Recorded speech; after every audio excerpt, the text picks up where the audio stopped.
Okey, selamat datang ke kelas cikgu, kelas RBT Cikgu Nadia. Okey, kita berjumpa lagi untuk kali ini. Kita akan belajar subtopik yang baru. Okey, untuk kali ni dah masuk kali ketiga dah kita ada kelas. Okey, so kita masih lagi di bab yang bab pertama. Okey, bab 1 iaitu pengenalan kepada teknologi.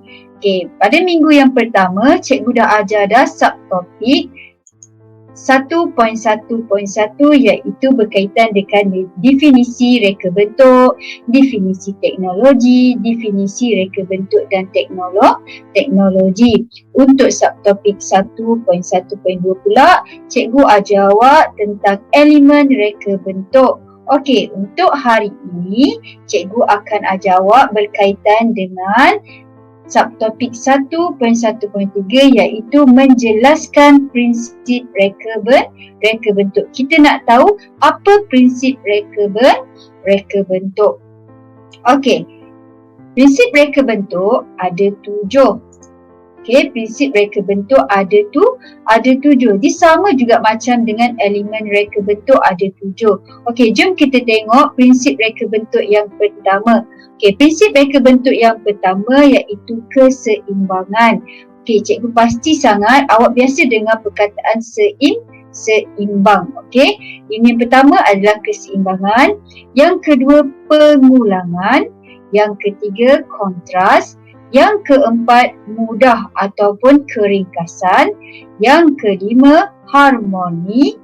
Yang keenam kesatuan dan yang akhir sekali ialah kepelbagaian. Okey, kita pergi dulu prinsip yang pertama iaitu keseimbangan. Okey, dalam prinsip keseimbangan ataupun dalam bahasa Inggerisnya balance, okey, ada dua jenis keseimbangan. Keseimbangan yang pertama kita panggil dia simetrik, yang kedua kita panggil dia asimetrik. Okey, apa beza simetrik dengan asimetrik? Okey, kita pergi kat sini. Keseimbangan simetrik ataupun formal ialah persamaan di kedua-dua belah. Okey, maksudnya di sini ialah, okey, di sini ada rupa pokok. Okey, ada rupa pokok. Apabila kita bahagikan dua rupa pokok ini, rupa di kiri dan rupa di kanan adalah sama. Okey, saya ulang balik semula. Kita ada rupa pokok di sini. Kemudian kita bahagikan dua. Kita tengok bahagian di kiri dan di kanan mempunyai rupa yang sama. Maksudnya di kedua-dua belah mempunyai persamaan. Itu kita panggil dia simetrik. Okey, untuk asimetrik pula kita ada rupa pokok di sini. Okey. Kemudian kita bahagikan kepada dua di tengah-tengah. Bahagi dua sama tengah ya. Okey, apa yang dapat kita lihat? Apa yang dapat kita lihat ialah rupa di sebelah kiri dan rupa di sebelah kanan tidak sama. Okey, rupa di sebelah kiri dan rupa di sebelah kanan tidak sama. Itulah yang kita panggil dia asimetrik. Okey. Kita tengok keseimbangan asimetrik ataupun tidak formal, tiada persamaan tetapi lebih menarik dan mempunyai daya tarikan tersendiri. Dia tak sama di kedua-dua belah tapi dia kata lebih menarik dan mempunyai daya tarikan yang tersendiri. So, prinsip keseimbangan ada dua jenis. Yang pertama simetrik, yang kedua asimetrik. Simetrik bila kita bahagikan dua, di kedua-dua belahnya mempunyai rupa yang sama. Asimetrik bila kita bahagikan di tengahnya, di kiri dan kanan tidak sama rupanya. Okey, kita tengok bangunan ni. Okey, bangunan ni kita panggil dia simetrik. Okey, bila kita bahagikan kepada dua di tengah-tengah, bentuk di kiri dan bentuk di kanan adalah sama. Okey, kita tengok pula contoh keseimbangan asimetri. Okey, contoh di sini, kita tengok bangunan ni kita bahagikan kepada dua. So akan terdapatlah sebelah kiri dan sebelah kanannya tidak mempunyai bentuk yang sama. Okey, kita pergi pula prinsip yang kedua, prinsip pengulangan. Okey, ayat dasar dia ataupun ayat asal dia ulang. Okey, ulang. Okey, prinsip pengulangan. Penyusunan semula objek secara berulang-ulangan dari segi saiz dan bentuk bertujuan menghasilkan satu pola atau corak yang berulang-ulang dan lengkap. Antara ulangannya boleh secara bersiri, selari ataupun berjejari. Okey, di sini maksudnya ialah kita nak hasilkan sesuatu reka bentuk, okey, tapi kita menggunakan saiz ataupun bentuk yang sama berulang kali sehinggalah terhasilnya sesuatu reka bentuk. Awak tengok dekat sini. Okey, dia menggunakan bentuk yang sama. Okey, bentuk yang sama tapi saiznya berbeza. Dia tak kisah tau saiz sama ke saiz berbeza, tak kisah. Okey, yang penting ialah berulang. Dekat sini dipakai bentuk yang sama, saiz yang berbeza, berulang-ulang kali sehinggalah mewujudkan satu reka bentuk ataupun satu produk. Okey, sama juga dengan tangga ni. Okey, tangga ni, design ni dipakai benda yang sama je daripada bawah sampailah ke atas, tapi berulang-ulang sehinggalah terbentuk satu tangga yang cantik dan menarik. Okey, itu kita panggil dia prinsip pengulangan. Okey, ini. Okay, awak tengok bangunan ni, tengok bangunan kat sini Okay, bentuk dia dan saiz dia diguna benda yang sama. So daripada bawah sampailah ke atas dia menggunakan bentuk dan saiz yang sama sehinggalah terbentuknya satu bangunan yang lengkap dan cantik serta menarik. Begitu juga dengan bangunan-bangunan yang lain ni. Okay, prinsip yang ketiga ialah kontras. Okay, kontras. Kontras ni ialah perbezaan. Okay, kontras, perbezaan, kontras ataupun kontra. Okey, dekat tengok sini bermaksud perbezaan ketara pada ciri dan elemen yang digunakan. Okey, contohnya ialah tekstur.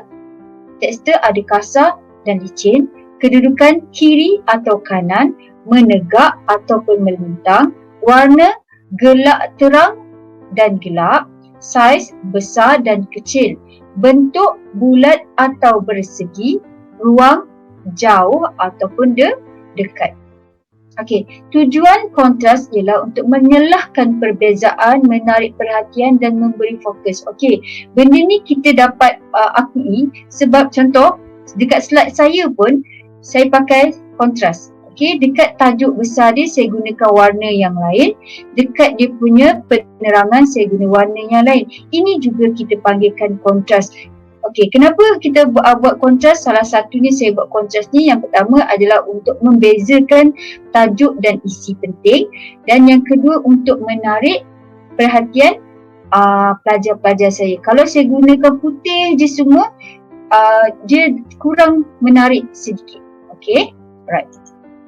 So kita tengok contoh di sini. Okey, ini bag. Okey, bag. Dari segi warnanya dia menggunakan warna yang kontras. Dipakai warna light. Kat sini,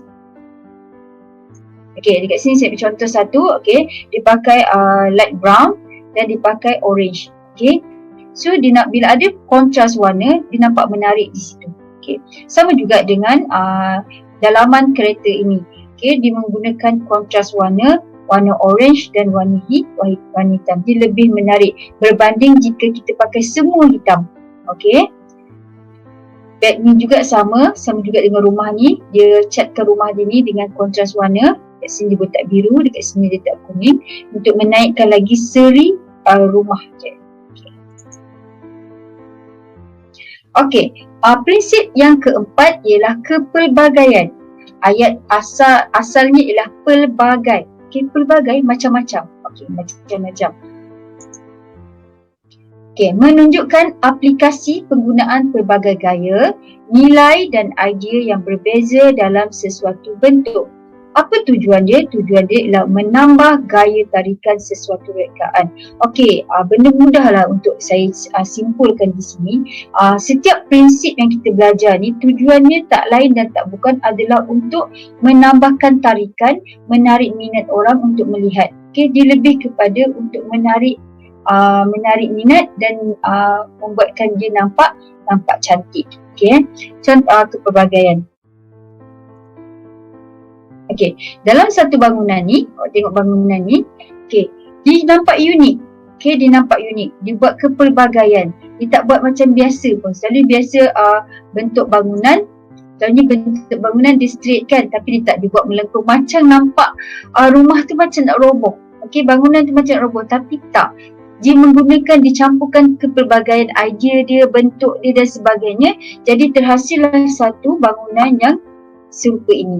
Okey, sama juga dengan bangunan yang kedua ini. Kalau sekali awak pandang secara mata kasar awak, apa yang awak dapat lihat? Bangunan ini seolah-olah seperti bakul.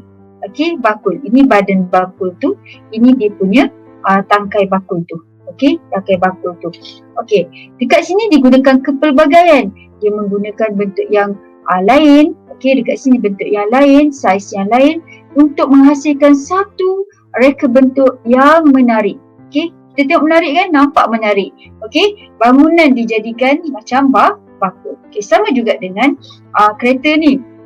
Okey, kereta ini salah satu contoh kereta lah. Banyak lagi kereta-kereta dekat luar sana yang cantik-cantik kan. Okey, dekat sini awak tengok dari segi kepelbagaian dia menggunakan bentuk yang berbeza. Contoh tayar ni bulat. Okey, tayar memanglah bulat kan. Kalau tak bulat macam ni nak jalan. Okey, kat sini saya ambil contoh. Okay, tayar ni bulat. Okey, dia menggabungkan dengan bentuk segi empat tepat trapezium. Jadi bila dia bercantum, dia menghasilkan satu reka bentuk yang cantik, menarik dan unik. Okey, faham? Itu kepelbagaian. Okey, prinsip yang ke empat. Prinsip yang kelima, okey, silap maaf saya. Prinsip yang kelima iaitu prinsip kesatuan. Semua bahagian elemen bergabung untuk membentuk imej, tema, idea yang sempurna. Alright, tadi saya cakap kepelbagaian. Daripada kepelbagaian tu, kalau dia berdiri sendirinya, contoh petak, walaupun ada petak, dia seorang-seorang kat situ, dia tak bergabung dengan yang bujur, bulat dan sebagainya, dia tak akan menghasilkan satu reka bentuk. Dia mesti bergabung. Okey, bergabung maksudnya bercantum, kesatuan. Dia mesti bersatu. Okey, walaupun dia ada kepelbagaian dan dia mesti bergabung untuk membentuk satu imej, tema, idea yang sempurna. Okey, saiz, rupa, warna dan tekstur yang sama atau rupa, warna dan tekstur yang sama tetapi saiz dan kedudukan berbeza. Dia tak kisah. Okey, yang penting mesti bergabung. Contoh mudahlah. Awak nak buat cucu. Okey, nak buat cucu biasa lah ni Awak dah ada tepung, awak ada garam, okey. Awak ada bawang, awak ada ikan bilis. Okey, contoh kita buat cucu ikan bilis awak ada benda tu. Itu kepelbagaian. Okey, itu kepelbagaian. Tapi jika awak tak gabungkan dia, awak tak gabungkan tepung, tak gabungkan ikan bilis, tak gabungkan bawang, tak gabungkan garam, boleh tak dia terjadinya cucu ikan bilis tu? Takkan terjadi sebab tak ada kesatuan. Itu yang saya maksudkan tadi. Okey. Okey, kemudian prinsip keringkasan. Okey, prinsip keringkasan. Idea yang kompleks ni maksudnya detail lah, sangat detail, maksud saya terperinci. Idea yang kompleks yang sangat terperinci. Diolah maksudnya diubah semula dalam bentuk visual yang lebih ringkas. Okey, ini kalau nak contoh mudah ni, kalau awak nak faham, contoh awak ada buku teks. Dalam buku teks tu ceritanya selalu panjang-panjang, betul? Cikgu suruh awak buat nota. Okey, bila cikgu suruh awak buat nota, adakah awak kena salin balik sama macam dalam buku teks? Tak. Kalau awak salin balik dalam konteks, baik awak tak payah buat nota. Okey, nota bermaksud awak perlu ringkaskan isi-isi yang ada dalam buku teks. Untuk apa? Untuk memudahkan awak membuat rujukan dan lebih faham. Itu yang saya maksudkan. Okey, ini dari segi reka bentuk. Reka bentuk tu yang kompleks kita olah dan kita ubah untuk jadi nampak lebih ringkas. Okey. Tujuannya adalah meningkatkan fokus, tumpuan dan daya ingatan terhadap sesuatu reka bentuk. Ini sama juga dengan macam nota yang saya cakap tadi. Kenapa kita kena ringkaskan nota kita? Supaya kita lebih tumpu dan kita fokus serta kita cepat ingat isi-isi penting sesuatu pelajaran. Okey, daripada yang panjang-panjang kita baca dengan yang kita ringkaskan, mana yang kita lagi ingat. Okey, so sama juga dengan reka bentuk. Okay, jom kita tengok contoh dia. Okey, awak tengok contoh dia dekat sini prinsip keringkasan. Okey, sandal ni dikategorikan sebagai ringkas. Okey, dia sekadar menutup sedikit kaki kita dan kita boleh berjalan dengan selesa.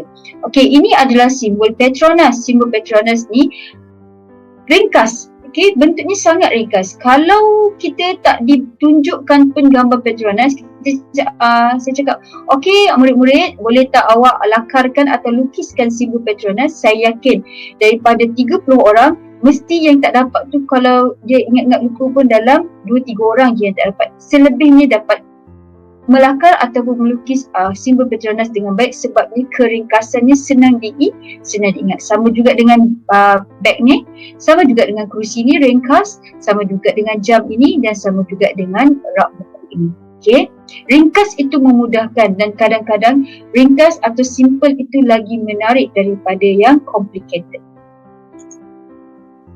Okey, last sekali adalah harmoni, prinsip harmoni. Okey, bisa sebut harmoni je.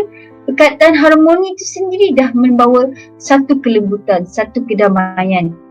Sekejap ya. Okey, bila kita sebut bukan harmoni. Okey, perkataan tu sendiri dah ada dia punya ciri-ciri ataupun nilai aman dia, nilai lembut dia dekat situ. Okey, melihat sesuatu yang dapat memberikan keamanan dan kedamaian dihasilkan dari susun atur berulangan, seimbang, tona warna yang hampir sama dan mempunyai kontras. Ini salah satu. Okey. Contoh alam semula jadi, laut, gunung, pokok, awan, langit dan macam-macam lagi. Okey. Okey, jom kita tengok yang pertama adalah harmoni dari segi semula jadi. Ini adalah hutan yang menghijau, ada air terjun. Kalaulah kita berada di tempat ni sekarang, apa yang kita rasa? Kita rasa tenang sangat dengan warna pokok-pokok yang menghijau, dengan bunyi air terjun yang sangat mendamaikan kita. Okey, kita rasa tenang. Bila kita harmoni, kita akan rasa tenang, kita akan rasa damai, fikiran kita rasa tenang saja. Okey. Okey, sama juga dengan laut. Okey, dengan laut kita tengok dekat sini pun kita dah nampak, ya Allah damainya kita tengok laut ni. Kan best tu kan, keadaan suasana dia sangatlah best. Okey. Okey, ini adalah yang sebenarnya ini adalah kekuatan. Okey, kekuatan maksudnya harmoni. Saya tengok, okey, saya sendiri tengok susun atur ruang tamu ini, saya merasakan satu keharmonian, kedamaian dan ketenangan. Okey, sebab itu di rumah, setiap rumah, okey, kita perlu pastikan kebersihan, kita kena pastikan kebersihan, susun atur yang baik, tidak bersepah. Sebab rumah yang bersih, rumah yang kemas, rumah yang susun aturnya baik, dia memberikan satu environment, persekitaran yang baik kepada kehidupan kita, terutama kepada fikiran kita. Sebab kita, bila kita nampak benda tu teratur, kita pun automatik tak banyak sedikit mesti akan jadi tenang. Okey. Berbeza kalau dekat sini saya tunjuk satu gambar yang rumah ni sangat-sangat bersepah. Okey. So, awak automatik akan jadi serabut. Tak ada ketenangan di kita. Sebab itulah kalau awak perasan, mak awak suka bising dekat awak. Cakap kemas rumah ni. Selain untuk nampak cantik, selain untuk nampak bersih, ia juga untuk terapi kita punya minda. Okey, kita rumah cantik, rumah bersih tak semestinya memerlukan peralatan ataupun barang-barang hiasan yang mahal. Tak. Okey. Rumah yang menenangkan adalah rumah yang bersih dan teratur. Okey, bersih teratur. Bila bersih dan teratur, automatik awak akan rasa selesa.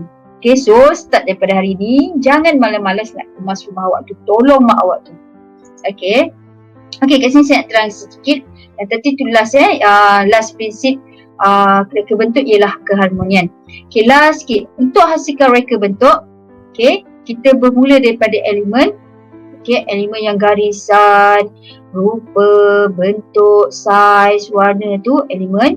Kita akan pergi kepada prinsip yang kita baru belajar tadi, keseimbangan, kesatuan, kepelbagaian, kontras, keharmonian, pengulangan. Itu barulah akan terhasilnya satu reka bentuk yang baik. Okey, gabungan idea yang bagus dengan kita menggunakan elemen dan prinsip reka bentuk, dia akan menghasilkan satu reka bentuk ataupun produk yang sangat-sangat baik. Okey.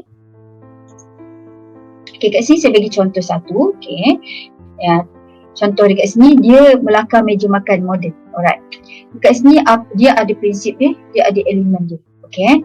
Dekat sini, okey, kalau awak tengok dekat sini ada keseimbangannya. Dari segi mana? Dari segi kaki meja ini. So, kaki meja ini keseimbangannya kalau kita divide bagi dua, dia adalah keseimbangan simetrik. Sebab bila kita bagi dua, kiri dan kanannya adalah sama bentuk.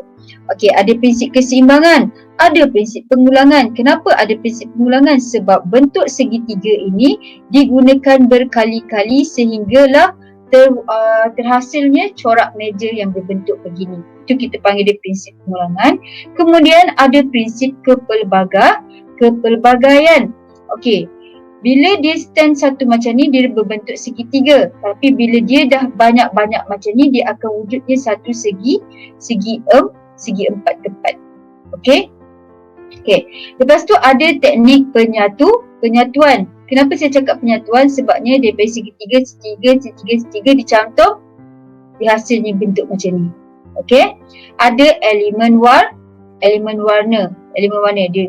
Okey, saya nak tambah kat sini sebab sini tak tulis Bila ada elemen warna, dan warna yang digunakan tu berbeza-beza, wujudnya prinsip kontras. Okey, wujudnya prinsip kontras. Okay. Elemen rupa dan bentuk, elemen garisan. Baiklah, saya nak tekan satu benda. Bila kita buat reka bentuk, elemen yang memang takkan hilang, yang tak boleh awak tinggalkan ialah elemen garisan, rupa dan bentuk. Itu tiga elemen ni memanglah elemen yang wajib mesti ada. Sebab kalau tak ada yang tiga ni, dia tak akan datang yang lain-lain. Okay? Kalau tak ada bentuk, tak ada rupa, kalau tak ada garisan, macam mana nak wujud rupa? Kalau tak ada rupa, macam mana nak wujud bentuk? Kalau tak ada bentuk semua ni, macam mana kita nak apply warna? Okay, faham maksud saya? Okay, sebab tu, kalaulah ada soalan, bila awak dapat soalan, dia tanya nyatakan elemen yang terdapat dalam reka bentuk di atas. Okay, saya selalu ajar anak murid saya, jawapan yang selamat ialah garisan yang pertama sekali, yang kedua rupa, yang ketiga bentuk. Itulah jawapan paling selamat. Yang lain tu kalau dia nak 5 barulah awak kena tengok balik.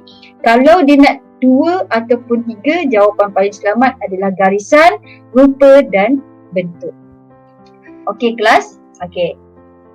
Dah habis dah cikgu punya slide. Okey, cikgu harap sangat awak faham apa yang cikgu ajar ni. Okey, so kita akan jumpa lagi pada minggu hadapan, pada video akan datang. Masuk subtopik 1.1.4. Okey, cikgu harap sangat ya. Kalau andai kata awak tengok sekali video cikgu, awak tak faham, cikgu mohon awak tengok berulang kali supaya faham. Jangan dah banyak topik cikgu dah ajar nanti awak masih tak faham lagi yang subtopik 1, 2, 3. Sangatlah rugi. Okey, murid-murid sekalian, itu saja daripada cikgu. Okey, cikgu undur diri dulu. Okey. Assalamualaikum.